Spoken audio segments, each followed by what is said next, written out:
Welcome back to True Talk Café, where we have real conversations about leadership, growth, identity, and showing up as the fullest version of ourselves.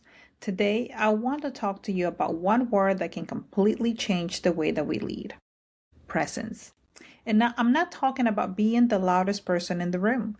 I'm talking about walking into a room and bringing something with you: clarity, confidence, energy, expertise, and intention. Because here's the question: when you leave the room, does your absence change anything? That's the difference between simply being there and truly having presence. Amy Cuddy, the author of the New York Times bestseller Presence, says, "Your presence is your power." And I love that because presence isn't about pretending to be someone that you're not. It's about making sure the person you are, the leader, the expert, the strategist, the problem solver, is actually showing up every time. So how do we do that at work? Well, first, I want you to speak up clearly. You don't always have to have the perfect answer. Sometimes presence is simply asking the thoughtful question, offering a perspective, or connecting two ideas. Don't wait until the meeting is almost over to contribute. Second, I want you to own your accomplishments. There is a difference between bragging and communicating your value. You can say, "I'm proud of what our team has accomplished, and here's the impact that we've made." That's not arrogance, that's visibility. Be intentional with your body language. That's your third one. Sit up, make eye contact, slow down your speech. Don't rush through your ideas as if you are apologizing for taking up space. Cuddy's work emphasizes that our physical presence can influence how we feel and how we show up under pressure.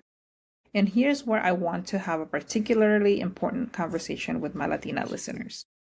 Many Latinas grow up with messages around humility, service, family, and not making ourselves too much. No seas creída, right? And while humility is beautiful, humility should never require invisibility.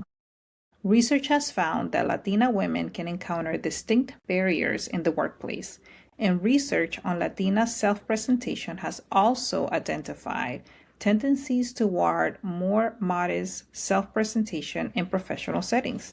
So sometimes we do the work, but somebody else gets recognized for it. Sounds familiar? We solve the problem, but we don't tell anyone we solved it.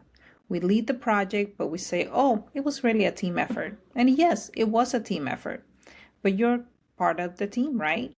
You are allowed to name your contribution. You are allowed to say, "I led that." You are allowed to let people know what you're good at.